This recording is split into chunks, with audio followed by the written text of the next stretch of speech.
Ladies and gentlemen, damas y caballeros, thank you for joining us for another episode of All the Angles, the business of paddle podcast worldwide, powered by the Hexagon Cup. This week, our objective is to give you, our audience, a unique insight into how other sports that have gone through the hype cycle have dealt with the ups and the downs and the risks and the opportunities that come with that status.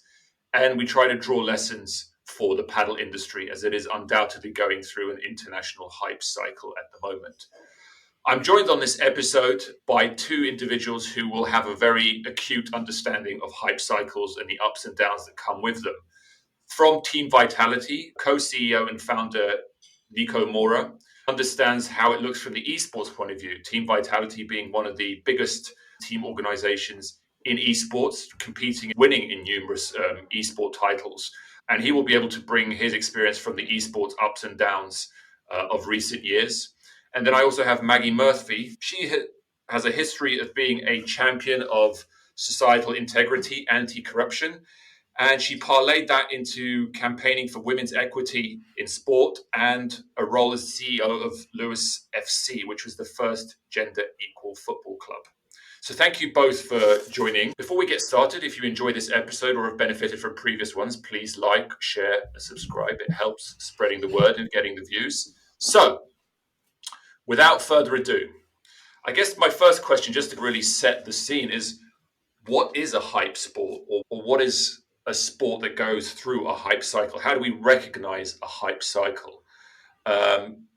Nico, do you want to get started? We've been through a few of these. They obviously change. They also sometimes grow or decrease in size. But how would you characterize a hype cycle? Yeah, so thanks for that question. I think it's the difficult part is to understand if a new practice is hype in the sense that it sparks a lot of sudden interest, but then we can expect that this won't last for more than the short term, or is it a phenomenon that will last, that is seeing a drastic spike, but ultimately will remain? And obviously, most of the time you can understand that after the fact, or after a certain number of years. But yeah, for your definition, I don't know which one you have exactly, but let's align on saying it's a sport that is suddenly seeing a new influx of maybe players and or viewers, and that causes a drastic shift in the ecosystem, which is obviously what we've been seeing in esports. But inside that hype cycle, you have many sub-cycles, and after a certain number of years, we can say, obviously preaching for my own industry, that is here to stay, and that's much more than initial hype. Let's put it this way. And Maggie, what about your definition? How do you recognize a hype cycle? Yeah, do you know, I don't think I'd ever really thought about women's football or women's sport being a hype sport or going through a hype cycle, but that's partly because we were so desperate for any hype. So if you think about where we are today, it's been built on the shoulders of giants, but giants that no one would know about. They wouldn't know the names. They wouldn't know how hard people fought to develop leagues, to develop clubs, many of which have fallen by the wayside. So potentially we're going through the first hype cycle in England on the back of the Lionesses win in a couple of years ago in the Euros, which really has generated that hype. But what will be interesting is to know whether it's here to stay. Potentially the biggest comparator or maybe red flag or something to be aware of is in the US. Since 2001, we're on to the third league. So in essence, you did have a league that was set up and crashed, and a few years later another one was set up and crashed, and so now they're on to the third. So perhaps that's more evident of hype cycle, though I don't even think at that time it was particularly hyped. It was just investment coming in to see whether it could be sustained. So I don't have a definition. I hope women's football is not on the crest of a hype cycle, but yeah, truth to be told, we'll see where it goes and which part of the cycle it's in, and hopefully it's just an upward curve. Yeah, I think the way I would characterize a hype is not necessarily that it is destined to fail or destined to disappear on the back end. It's more a case of understanding, as Nico said, this sudden surge of interest, investment, viewership, participation, which can either be harnessed very carefully and strategically, or it can be wasted and cause problems. It might be 3 steps forward and 2 steps back. It might be 3 steps forward and 4 steps back. Really, it depends on how those within the ecosystem harness that buzz, for want of a better phrase, which really dictates whether it's a hype with a disappearance, whether it's a hype that leads to sustained growth, or whether it's a hype that kind of has a hiccup and then rallies. I think the hype, I like to think of it not necessarily as a slur. Like being a hype sport is not necessarily a slur. It's just a moment in time in that journey. And the point of recognizing a hype, in my opinion, is to understand that there are fantastic opportunities, which we'll go on to in just a second, but also significant risks, which we'll go on a little bit further, because I think both are really relevant to women's football and to esports, and I think are really relevant for Padel as well. So jumping straight into that, the opportunities, the positive characteristics.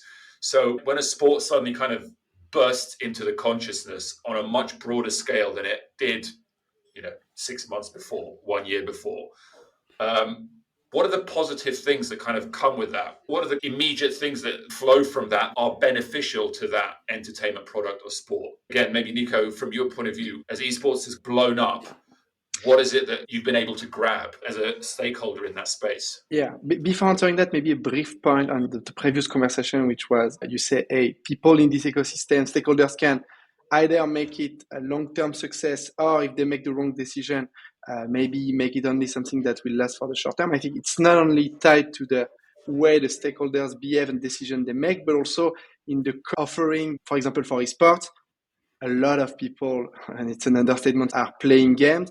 So you could definitely think that still a strong fraction of those people will watch the games. And as long as the gaming continues to grow in terms of players, if we still have the same percentage of people watching, we're in for the long run. That's one aspect of it.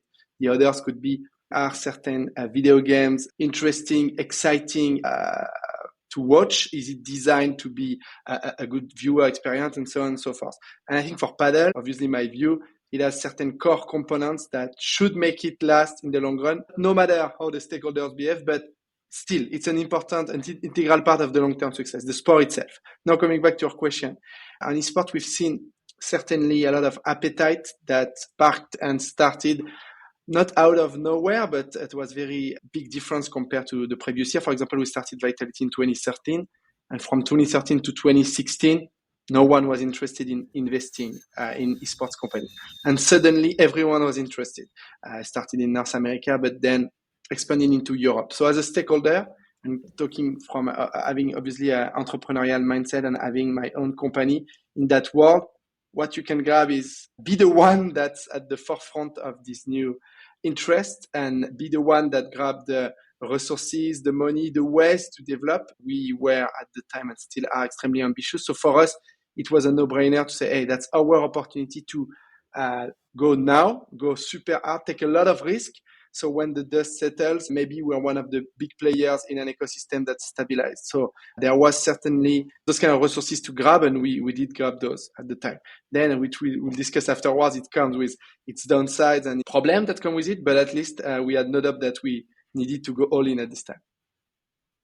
And Maggie, from your side, maybe we can look at the cycle, which, as you said, related to the success of the Lionesses. What do you feel comes in with that? What changes from the year before to the year after that is positive? Obviously, we'll go into the downsides, but what is the opportunities that need to be grasped as quickly as possible? Yeah, I think for me, I don't know whether this will have as much resonance with Padel, but for me, maybe with a slightly more gendered lens on it, the key thing is legitimacy. So almost overnight, it became legitimate for little girls to want to go and play football in the park. It became a legitimate sport for the dads or the mums to allow their girl to go and play. It became a legitimate playground activity for girls at school. So there's so many gatekeepers when it comes to women and girls in football. And I think the legitimacy allows you to knock some of those doors open, and it suddenly becomes a valid space. You don't have to be embarrassed that your daughter plays football, for example. You don't have to hide it. You're not even needing to be proud. You just say that that's just what they do. Now, that legitimacy also shifts into other places as well. So suddenly it becomes a legitimate place for sponsors to put their money. It becomes a legitimate place for media entities to start opening their eyes to. It becomes just a legitimate space for investors to start turning their eyes. So you need the visibility, you need that, what we're calling here, I guess, the hype, in order to create a space around legitimacy. And from that, then the opportunities flow. Yeah, I think I remember when I started working on the ESL Pro League, so this was 2020, and obviously, as Nico suggested, there'd already been a significant shift in growth preceding that. But one of the key words that I talked a lot about at the beginning of my role was similar to what you're talking about, Maggie. I was talking about credibility.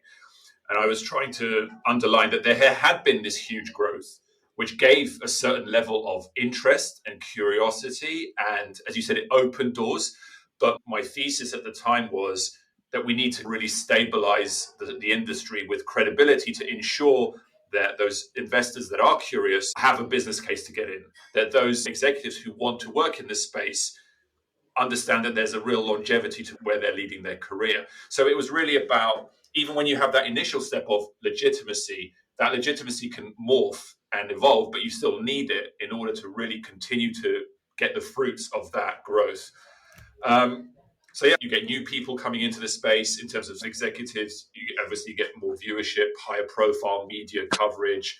As you mentioned, Maggie, the sponsors start looking at you very differently and seeing real credibility in aligning themselves with you and the values that your sport or your entertainment product brings. So I think it's easier to see the opportunities, right? I think, Nico, it would be fair to say that any conversation you have just gets a lot easier, right? You just get a lot more time, you get a lot more doors open.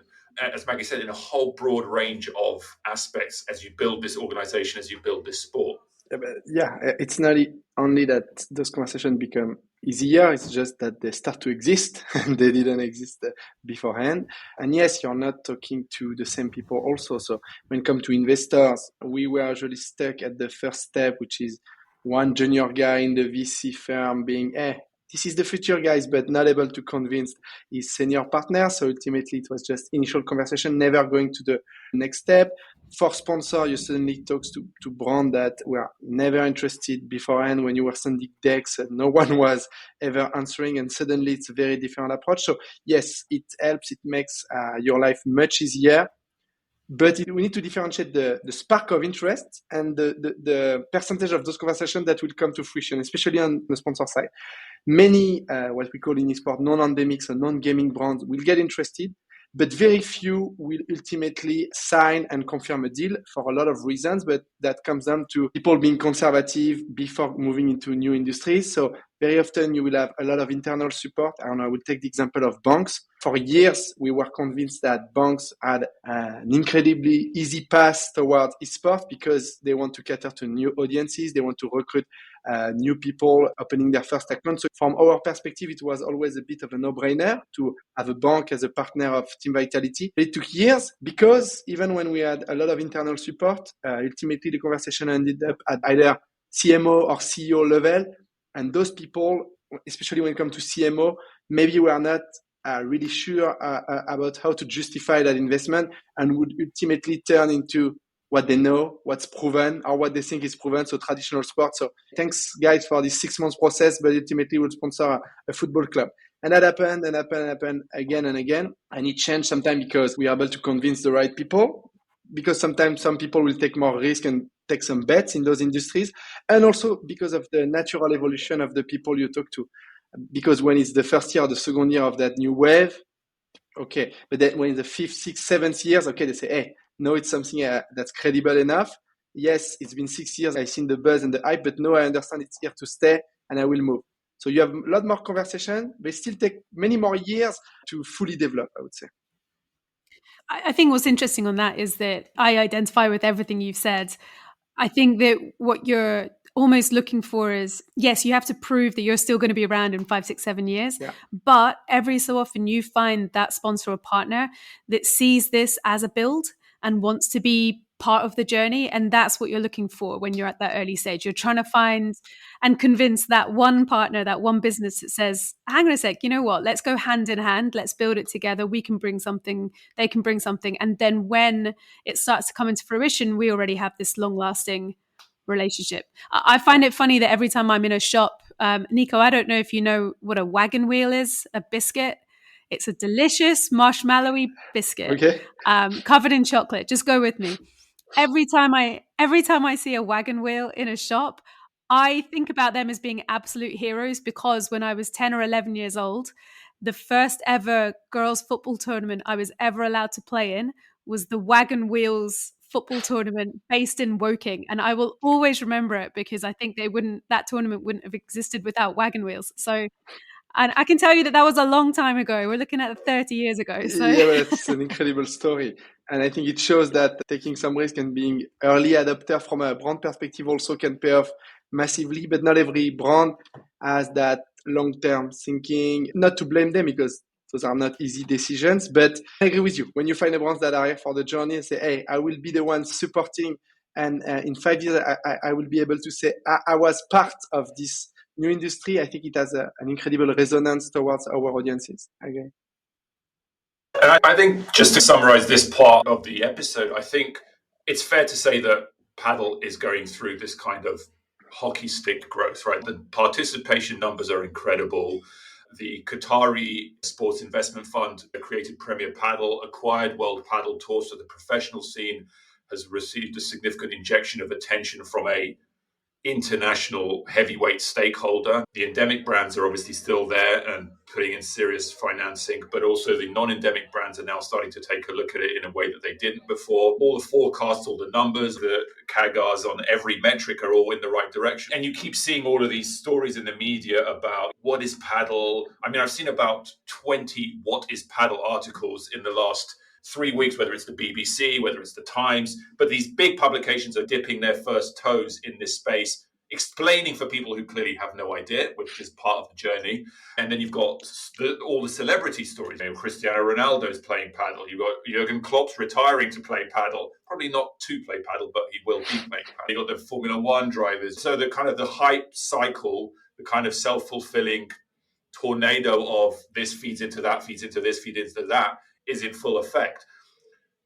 I don't like to be pessimist, but I do feel like it's really important for the majority of this episode to talk about the risks of the hype cycle and how, first of all, what they are, what are the risks, and we'll probably end the call with what can we do to recognize it? When do we recognize when things are starting to really shift, when the mood in the room has shifted, and what can we do to minimize the negative impact? So some of the things that I think happen with hype sports, and I'd love to get your perspective on this. I think one of the first things is the pile-in of investors, right? Everyone wants to be the first, and the more hype a sport is, the shorter the due diligence process becomes, right? Because you can't afford to be spending a month reviewing documents when your rival is going to take a week reviewing your documents and get that asset or get that stakeholder before you can. So suddenly you have all of these investors who either aren't necessarily credible themselves, but just don't want to miss the opportunity, or they don't do proper due diligence. And in my sense, it inflates personalities and businesses. It generates a focus on growth and domination over stability and profits, and it can sometimes build those bubbles, which can then obviously lead to painful contractions. So how does an industry or an individual business manage these expectations and act reasonably when it needs to avoid being swept up in that reputational damage? Like, Nico, from your point of view, there is that sudden everyone wants to jump on the boat, right? And how does the sport distinguish between the good actors, the bad actors, the long-termists versus the short-termists? Not an easy answer, but let's say what we've seen in esports, I will differentiate, as I said, the sub-cycles and the big trends. The big trends in esports are constant growth, linear growth in a way, more and more viewers, more and more people interested. So that's good. But it didn't happen this way from an investor perspective. It went from zero to a bit of investment to a lot of investment, then boom. So what we call esports winter. So going back to that, in 2017, 2018, everyone wanted a piece where teams, at least talking about what I know, were scarce, especially with the birth and the arrival of franchise league, similar to the NBA. So there's only a certain number of teams in a given league. And either you're in, either you're out. Very binary system, very different from European sport. So from an investor perspective, they needed to get on board fast. Otherwise, the doors would close for years. So they did. And every team have gotten at the time, so 2017, 2018, a lot of investment. And I'm talking about big numbers. For example, at Vitality, we were raising 2.5 million with VCs in 2017 and 20 million the next year. And obviously, the business had not done 10x in terms of revenue in 1 year, far from it. So it was not correlated to the current level of growth of our business, but just the appetite of people wanting to get in at the right time. The issue is that when you have such big number invested, people want returns, and they want returns at a rate that might not be correlated to the growth of your industry. So esports is keeping on growing, as I said, in a linear fashion, strongly year after year, 2 digits growth per year. But investors expected a 5-10x in a matter of a few years, and that left most of them extremely disappointed, and that's when the bubble burst in a way. From us, I think we've made during those years a lot of good, a lot of wrong decisions. Obviously, that's the path of an entrepreneur. But I think at least the right one we've made is go with investors that are the long-term perspective and not VCs. With VC, they will require you by contract to exit and sell the company after 5 to 7 years. And we felt at the time that it might take longer for esports to fully establish itself. So easy to say in retrospect, and maybe we didn't have that level of clarity at the time, but at least we had that feeling that maybe the short time frame of a VC deal was not suited to our industry. So at least we avoided that specific mistakes, because when you have VCs investing, wanting to do 10x in 5 years, if you don't do that, they need to exit their position at a low price. And then everyone else is in the same situation, which makes the prices even lower, and everyone is left in a terrible situation. So that's what happened in esports, with many teams not able to raise money to keep on fuel their operation, especially because everyone was in a super fast growth mode, everyone wanting to be the best. And when you don't have the funding that comes with that strategy of growth at all cost, then it implodes. So that's what happened to a certain extent in esports. But obviously some teams were very resilient, were more prepared for that, had more funding, had more oversight, understanding that could happen. So people made mistakes, a lot of teams died, a lot of investors lost money, and that's exactly what happened. Now, do you avoid that is a different question, and it depends if you place yourself, look at it from an investor perspective. From an investor perspective is you have to make a choice. You just have to understand the level of risk. If you understand the level of risk, hey, I get in early, I pay a lot, but maybe it won't grow as fast as I think, but I'm ready to lose if that's the case, that's fine. But many investors were simply betting on the fact that it would succeed quickly and not envisioning any other outcome. So I think their risk assessment was wrong. If you have the right level of risk assessment, then it's fine to go in early, find the right stakeholders, invest a lot, and hope you have the good intuition on the market. But it comes down to me as risk assessment and the same from the other side when you pick your investor. And Maggie, we're seeing a lot of investors, whether it's Michelle Kang, whether it's Mercury 13, whether it's other entities who are looking at investing in women's sport and women's football. There is a world in which they are entering into this kind of hype cycle as well, where you've got these investors. Some of them are known, some of them are unknown, some of them have track record, some of them don't have a track record, and it's really easy to get seduced by the momentum, I guess. Has that been the case in previous cycles for football? Is this brand new to football? And how does women's football try and stabilize this in a way that won't have a downside or minimizes the downside? I think one of the key things to start from is to know and be aware that there's an ecosystem, and everyone in the ecosystem needs to be kind of pulling towards the same goal. Apart from your players and your clubs, you have the league, you've got the media partners, you've got broadcast. But we've seen in the past, I mean, Fulham was the first professional women's team in this country. Not many people know that. It was more than 20 years ago. They won everything 3 seasons in a row, and then no one else joined in, so they just went bust. So you can't really play against yourselves, and so you need other people, you need the whole ecosystem to grow. I think one of the big risks is also that as the hype starts to come, or as it's bubbling, or when you're trying to create hype, you might focus on the top and you might focus on the glossy. It's certainly the case that on our TV screens at the moment, there are a number of clubs that are likely to feature more than others because we feel like they're the ones that the broadcasters will like, they're the ones that the fans will like. And so things look really, really glossy, but you don't have to scratch the surface too hard to find out that there's some real basic challenges in lots of clubs around facilities, around playing conditions, around level of coaching, or whether the coaches are appropriate, or whether there's sponsorship coming in. So I think that you want everyone to be pulling in the same direction. You need lots of players that are all wanting to be part of this growth.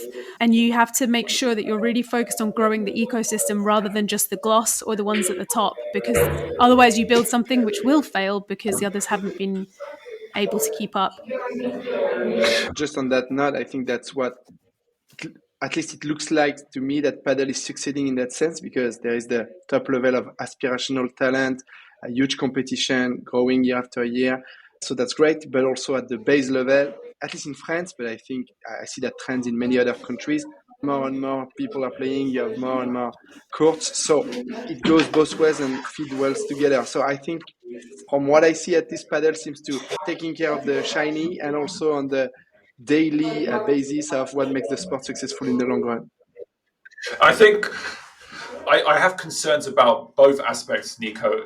I know you're a Padel fan and a Padel player, so you're speaking from some experiences. I think for me, there are two risks which I think touch on what Maggie mentioned, which is one, there is a lot of courts being built and there are a lot of people playing, but a lot of the investment is being driven by private clubs who are expensive. And so what you've got is a sport that is building a reputation of being expensive and elitist because there aren't community courts, there aren't public courts.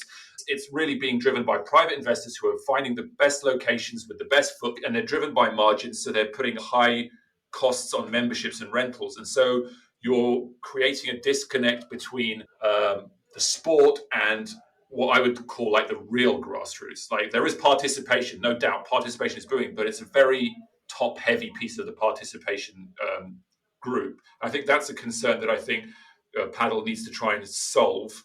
And who that is, whether it's government, whether it's federations, whether it's the international federation, it's difficult to really know who to point the finger at. But it's a critical piece in order to stabilize the pyramid of this sport as it tries to grow, to Maggie's point, a whole ecosystem. The second issue, I think, touches upon the pro circuit, which is, I think the pro circuit is going tremendously well in certain ways. And I think this is one of the points I wanted to raise is, I think when you have a hype sport, what tends to happen in my experience is that the costs of competing at the top level go up really fast, but the revenues don't keep up, right? So you're effectively investing in what will be by driving up the cost base, which might be production or it might be player salaries. But actually, the revenues that are coming into that professional sector are not there to pay for that. And so that disconnect or that delta becomes bigger and bigger. And so I think in Padel, in the last few years, the delta that has occurred for players and their agents from where they were 5 years ago, 10 years ago to where they are now is just stratospheric. What these players are earning at the tournaments, what they're earning in appearance fees, what they're gaining from their sponsors is huge. But actually, the sport doesn't quite have the health and fan base and sponsor base to really pour the money into the funnel to support that expenditure. And again, there have been some conversations, Nico, you'll be aware in esports about how the salaries of players, for example, and the cost of productions of events are incredibly high, and whether the industry is in a position to actually sustain those. I mean, everything what you say about those costs growing quicker than the revenues associated is exactly what we lived in esports, because there was so much investment that everyone wanted its piece. Everyone was competing for everything, so including the talent, the players. So the revenues were disconnected from the reality of the business, and that can only last for a certain time, because depending on the economics overall and the markets, it can last longer. Obviously, what we've seen when, let's say, interest rates were low, we've seen more and more people investing with no, let's say, short-term plan to look at profitability. It was all about growth, but at some point it stopped. And in the realm of sport, it stopped drastically. So I think what you need to do, I think that could be an advice to other hype sports, if you call it this way. You need to think about that before it crashes, before you have to make a horrible decision. You're forced to do so. But if you can prepare beforehand, when everything looks healthy, you start to think about how you align the revenue and the reality of the business. If we had done that earlier in esports, it would have helped tremendously to prepare for the difficult state of the economy that we've seen, especially talking about salaries. If you look at the NBA, I think players overall roughly get 51-52% of the overall revenue generated by the league, which leaves the rest to the NBA and the teams, and that makes it overall for healthy business, not for everyone, but more or less, I think it's a fair distribution of the value. In esports, for a while, players were getting more than 100% of the revenue generated by the industry simply because of the influx of new investors. So if you find a way collectively to assess that, see the pain point, and work on aligning ultimately the revenue and the salaries, make sure the distribution is healthy and fair, the sooner you can do that, the better. But it's difficult to do in environments where everyone is competing and everyone needs to be first, which is the nature of sports. Everyone wants to be first, everyone invests a lot, and you don't have the time or the mindset to sit together and build your industry for the 20 years to come. So it's an easy advice to give in retrospect, but more difficult to put in practice, actually. Maggie, is this a trend that you're seeing now in women's football as well, where you've got the cost base is starting to swell at a rate that is much higher than the revenues? Yeah, I mean, definitely. I mean, it's obviously happening in women's football where the costs are vastly surpassing revenue, but it happens in men's football. It's one of those sports where no, like it's very, very rare to find a men's club that's actually making a profit year to year. I think the one thing that I would advise or this is something that occupied all my time when I was at Lewes, like diversifying the revenue streams. This is like business 101, diversify your revenue streams. And I think that in that quest to be number one, in that quest to be promoted, where that you might get a bigger chunk of the central revenue or the broadcast deal, a lot of people are just looking to their men's clubs or looking to an external investor to just pay for it. And I think the problem with that is that doesn't really foster innovation. It doesn't foster thinking differently. It means that you spend more time pleading with your men's side to have access to a facility than you do in paying for a commercial manager to come on board, start creating generative relationships with sponsors and partners. I do think that some clubs, if they were given an extra 50K, would put that into the player's salary over building out revenue generating salaries on the business side of the club. And I think that ultimately, there are lots of unintended consequences that I think a lot of people in women's football haven't thought about. So in that quest for success on the pitch, they are becoming more and more dependent on the men's side of the club, or more and more dependent on an investor who might walk away, or the men's club might say one day, do you know what, you can't have access to that facility. And so for me, as quickly as you can find ways to, in a healthy way, generate revenue from your fans, not just by upping ticket prices and demanding that they pay more, but more, how can I get them to want to spend their money here? It's not rocket science, but I think it's something that goes on a back burner when you're in that middle of the hype cycle, because you don't want to lose your footing. You don't want to get relegated, because if you get relegated, you don't know if you'll be able to get back in.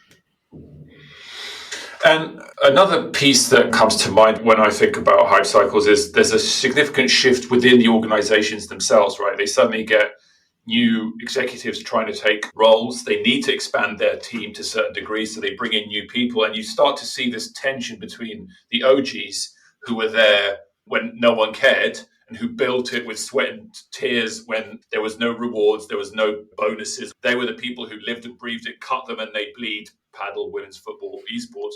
And then you get these new people coming in, maybe from other industries, who are like, no, I've got a great idea. This is what we do in ice hockey, or this is what we do in basketball. And you're like, wait, we're not them and we're different. And you start to see this tension within organizations, but also even within the fan base, frankly, whereas all these Johnny-come-lately fans who are enjoying their hospitality at the stadium, but they weren't here when there was only 300 of us sitting here in the rain. So you're seeing that with Padel. Padel has this interesting problem. I had a conversation last week with the first number one in the world, Argentinian guy. And he said, and I didn't really know this because I didn't even look that back in the history, but he said every decade or so, there is a new circuit, a new international circuit with a new sponsor, a new organization, and they immediately forget everything that happened before. It doesn't exist. There's no person who won 30 tournaments. There was no guy who was number one for like 78 weeks. We started from the day that we started and we're looking forward. And he said the amount of history that is lost because the OGs are not recognized or not rolled into the new era. So, Maggie, there must be a lot of people who have been toiling away with the women's football coalface who must look a little bit at what's happening now going, this isn't us, we're being sidelined. That tension must exist, and how can you deal with it or minimize it or even harness both sides, the new people and the legacy? Yeah, this very much exists. And you're right, it's across the fan base, it's across people that have worked, or now you have jobs in women's football. Before it was all voluntary. So you've got people that did slog hard to build something that were never paid. And now you get people who can make a career out of it.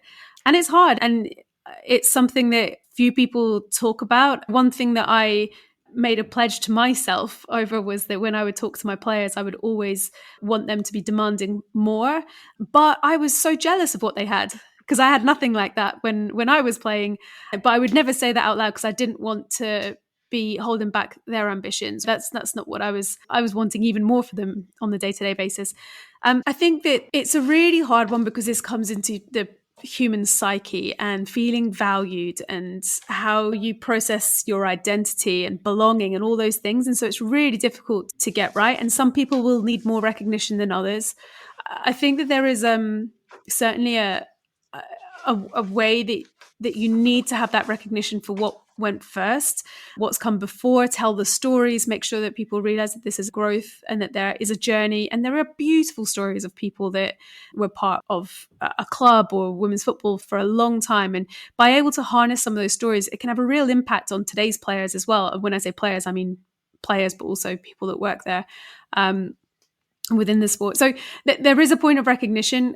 I think that there is also a challenge of the line where you say, yes, that's what was done before, but now we have progressed and we're doing things slightly differently, or we want to do this or that. And it's not necessarily wrong just because it's not what you did or what you want to do. I think there are voices that are strong from certain quarters. There are fans that are very opinionated, and that can be a challenge sometimes because they have a legitimacy for the fact that they've been around longer. So it's almost as though their opinions are facts, even if they don't necessarily know the full story or they're implying or making assumptions over something.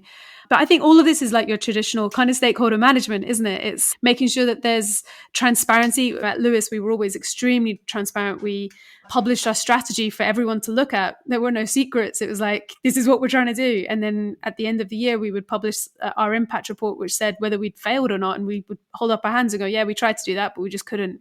And by doing that, I was trying to be really, really clear on what it was that we were trying to do. So if someone was calling us out, as happened in my early days, you haven't done this, you haven't done that, I could quite clearly say, well, we're not trying to do that. Here's our strategy. This is what we're trying to do. Hold me accountable to this.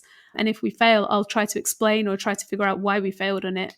So that level of transparency is unusual in football, but I think it served us at Lewes, and I think it would serve, well, personally, I think it would solve football generally, but women's football for sure, just by being open and transparent about what you're trying to achieve, I think just allays some of the validity of comments that might come out. And Nico, obviously most people think that esports is not that old, but you do have OGs who have been there for 20 plus years when tournaments were being held in hotel lobbies and would bring your own computers. And now we see with Katowice and Cologne and the majors, these huge stadium events, 20,000 people, sold out nights. How has esports, in your experience at least, how has esports solved the tension between the OGs and the people that need to come in and breathe in with new ideas, new ambitions, new perspectives? I mean, from a, let's say, fan perspective, I think it's not really a topic in the sense that, yes, you will always have a fraction of people that say, hey, it was better at the beginning, I was there, blah, blah, blah. But I would say overall, it's a very small portion. Most fans of esports that are here since, I don't know, more than a decade, they are just incredibly exciting about seeing their niche passion being now maybe not mainstream, but extremely well recognized, going in huge arenas, being on the news, and so on. So I think most people are really just overall incredibly excited that their passion is recognized publicly, let's say, to a much wider world. So for the fans, it's not really a topic, I would say. Then I would say there's a topic when you have people, executives joining the industry.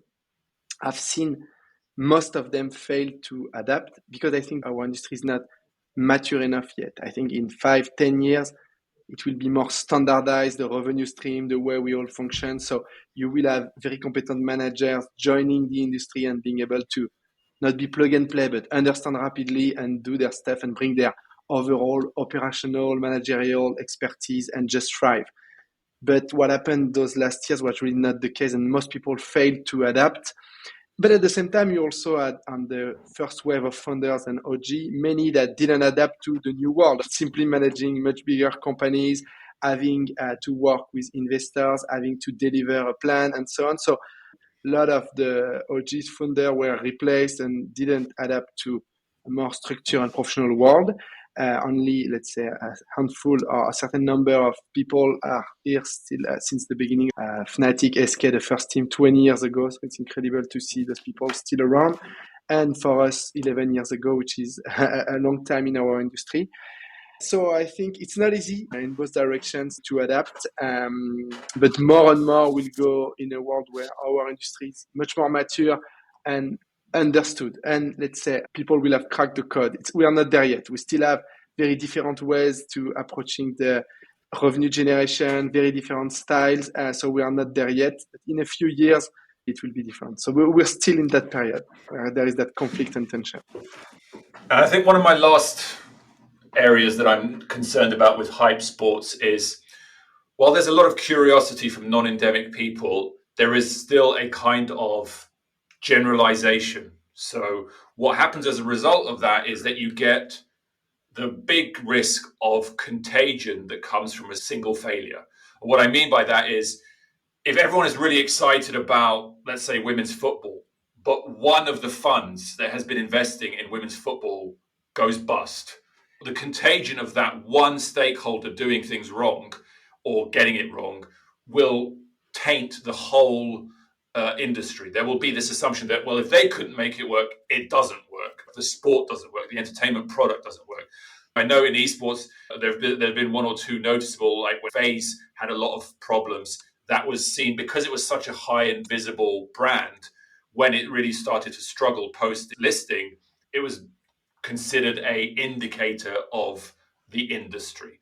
How do you deal with that? Because it must be incredibly frustrating when someone who has a very different business model from you, may even be looking at a different market from you, has a problem. It might not be endemic to the scene. It might just be the management or whatever it is. They have a problem. They trip up and so they sneeze and the whole industry has a cold.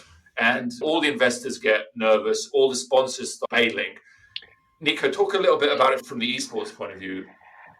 We've seen that, and yes, it's a terrible feeling because you're like, hey, we're doing things the right way, our own way to build for the long run, and you have people that make terrible decisions, and boom, it's impacting negatively our whole industry. But it would be a bit unfair to only look at the negative when, on the other hand, for not enough tangible reason, everyone is interested and wants a piece of the pie. So it's overinflated at some point and much too negatively perceived on the other hand. But I think both go together, let's say.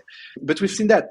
For example, we're trying to have financial discipline to, again, build for the long run. We're here since 11 years, want to be here in 10, 20 years.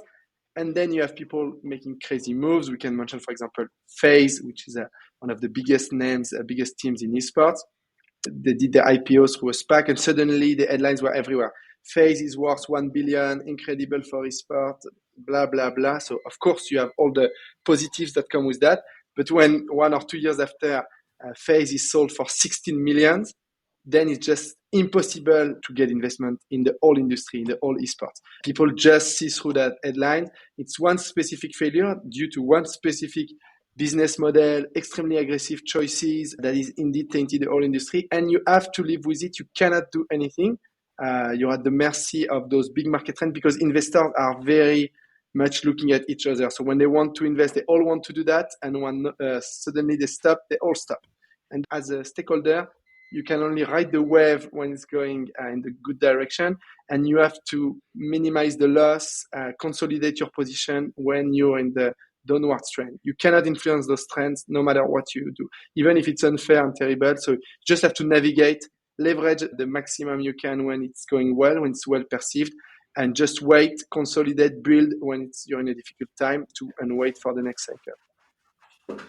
Maggie, are you concerned that something can go wrong, some club could get it wrong, and it's going to really just derail the whole evolution? Yeah, well, I am now.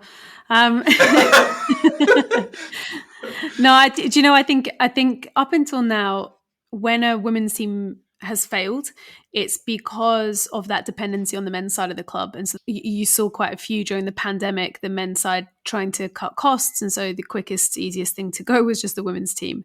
Short-sighted in many cases, because actually I think this is the biggest growth area for most clubs. And when I talk about this, I'm not talking just about the Premier League clubs. I'm going all the way down through the pyramid. Women's football is the growth area right now. So if you are a League 2 club in England, you should be investing into your women's side because you're going to have some really good opportunities to grow. But yeah, so up until now, the failures have been when it's been connected to a men's club. I think all you're seeing at the moment is the growth when you have separate investors. If you do have like an Angel City, for example, it's just been sold for $250 million in the US. It was valued at $100 million about a year or two ago.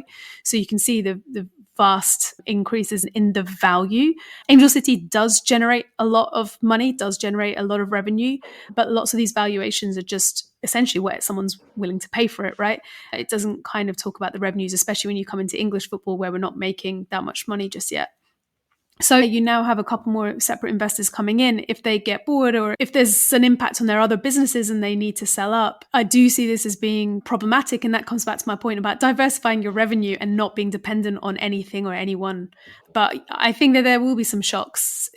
I don't know, maybe Nico can say, is it better to have the shocks sooner or is it better to postpone them and then try and have a plan before they happen in a few years? I don't have the answer, but be prepared. Yeah, that's what I can say. So I guess as we head towards the end, one of my final questions, or probably my final question, is we obviously talk a lot about the important lessons that need to be learnt from a hype cycle, from others' hype cycles for paddle. But I guess the question for me is, how do you spot the changing tide? Obviously, in different industries, it looks different, but there might be some general factors where, like red flags, where you're like, oh, this means something's changing. This means that the wind is about to change direction. Do you, from your experience, especially Nico, but maybe Maggie as well, from maybe the US perspective or other perspectives, what are the telltale signs that something is changing and that contraction or that realignment or that correction, whatever you want to call it, is about to happen? And get ready, tighten the seatbelts, whatever it may be. You need to start taking evasive action or specific action to deal with that consolidation. I don't think there's an easy answer to that. If we could predict, the world would be easier to navigate. But I would say maybe if you look at ratios between level of investment, salaries, and the reality of the business, and let's say the way they're evolving, one in comparison to the other, at some point you might see the bubble coming and it cannot be sustainable. So if it cannot be sustainable, it can end in different ways, and the worst could be a bubble that pops and suddenly everyone stops investing, but it can manifest in other ways. But let's say that specific indicator, the ratio between salaries, investment, and actual pace of growth of the business might be a good one to look at. Maggie, any telltale signs? Well, I think we're yet to see them really. I think the audience growth is obviously going to be a big one. So on the back of the Lionesses winning the Euros, there was a big jump in audiences, but it did start to slip away. And so you get these moments where you get these spikes, and that's where you have to really invest in your marketing and the reasons for those people to come back. So I think with salaries and wages going up, but without the revenue coming back in, it becomes fragile. And I can see why someone would want to pull. Hopefully we won't see it, but we will likely see it, I guess. Well, I think that probably wraps up our episode. Please like, share, and subscribe if the content was thought-provoking. Please comment on LinkedIn or Twitter if you have any recommendations around our format, topics we should devote an episode to, questions we should ask, speakers we have to bring on. We want you all, those driving the next phase of this industry's future, to tell us what you want to hear about and who from. Thank you, Maggie and Nico, for joining us today. We'll keep doing our best to cover all the angles of the business around paddle, episode after episode. Until the next one.